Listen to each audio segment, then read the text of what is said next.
परम आदरणीय प्रधानाध्यापक महोदय, पीसी पब्लिक स्कूल इकलाम चौराहा Bhatni Deoria, PC public school के सभी अध्यापक अध्यापिकाओं, प्यारे छात्र एवं छात्राओं, मैं अपने इस विचार मंच से आप सबका हार्दिक नमन बंदन और अभिनंदन करते हुए इस पीसी पब्लिक स्कूल के सभी अध्यापक एवं अध्यापिकाओं के इस विचार मंच को आयोजित करने के लिए हार्दिक धन्यवाद देता हूँ कि आप सबने इन बच्चों के जीवन में एक क्रांतिकारी परिवर्तन लाने हेतु इस तरह के कार्यक्रमों का निरंतर आयोजन कर उनकी संभावनाओं को शिखर तक पहुंचाने के लिए निरंतर प्रयासरत हैं।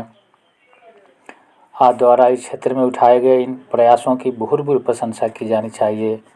आज की परिस्थितियों में मनुष्य की संभावनाओं को शिखर तक पहुंचाकर ही पूरी दुनिया में शांति स्थापित की जा सकती है। आज मनुष्य के जीवन में घोर निराशा और तनाव के बादल छाए हुए हैं, जिनसे मुक्ति अपने चेतना के स्तर पर ही पाई जा सकती है। सागर में उठने वाली लहरें हमारी संभावनाओं को जगाने के निरंतर संदेश देती है। बादलों में चमकने वाली बिजलियाँ, इस बिजली के पीछे जो ऊर्जा छिपी हुई है उसे याद दिलाने का प्रयास करती है। आने वाले हर तूफान की तीव्रता हमें उस तूफान के पीछे कार्य करने वाली ऊर्जा को दर्शाने का प्रयास करती है कि अगर हम इन ऊर्जाओं का रूपांतरण करने में सफल हो सकें तो हम अपनी संभावनाओं के शिखर तक पहुंच सकते हैं। मनुष्य की अनंत संभावनाएं हैं। मनुष्य के अंदर उठने वाले काम और क्रोध के अंदर असीम ऊर्जा छिपी हुई है, जिनका रूपांतरण करने की विधियों का प्रयोग कर इस ऊर्जा का प्रयोग कर हम मानव से महामानव बनने में सक्षम हैं। जो ऊर्जा किसी पदार्थ के परमाणु में छिपी होती है वही ऊर्जा मनुष्य में छिपी हुई है।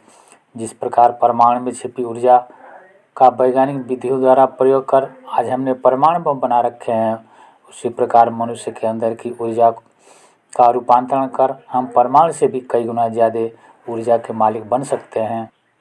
हमारे अंदर उठने वाले क्रोध और काम के पीछे जो ऊर्जा छिपी हुई है वो हमारे जीवन में ईंधन का काम कर सकती है।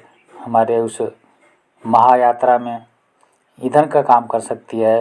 ये हमारे ऊपर निर्भर है कि हम इस ऊर्जा से कहीं पहुंचने का प्रयास करते हैं या आग लगाकर खुद को जलाने का काम करते हैं। आने वाली प्राकृतिक आपदाएं जैसे बाढ़, सूखा, भूकंप, आंधी, तूफान, आकाशीय बिजली निरंतर हमें उस ऊर्जा को रूपांतरण का संदेश देती हैं, किंतु अब सब नींद में हैं। सारी दुनिया नींद में है और जीवन की सारी क्रियाएं सोए से चल रही हैं। हम अपना हर कार्य अर्ध चेतना की अवस्था में करते हैं, मूर्छित अवस्था में करते हैं। हम सब मूर्छा की अवस्था में बिना इसका विचार किए भागते चले जाते हैं कि हम जा कहाँ रहे हैं, जाना कहाँ है और जिस मार्ग पर हम चल रहे हैं वह मार्ग कहीं पहुंचता भी है या नहीं।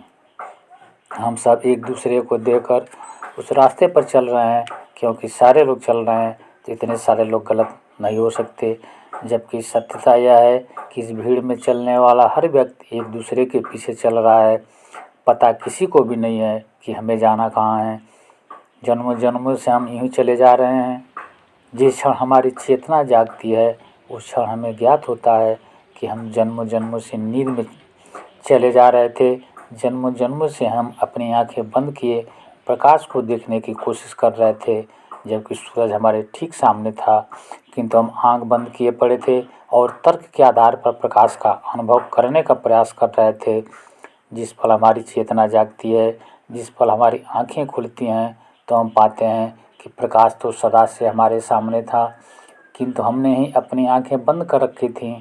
और तब हमें जीवन में पहली बार सत्य के दर्शन होते हैं और हमारे जीवन में पहली बार वह घटना घटती है जिसके अनुभव के लिए हम जन्मों जन्मों से प्यासे थे, जिसकी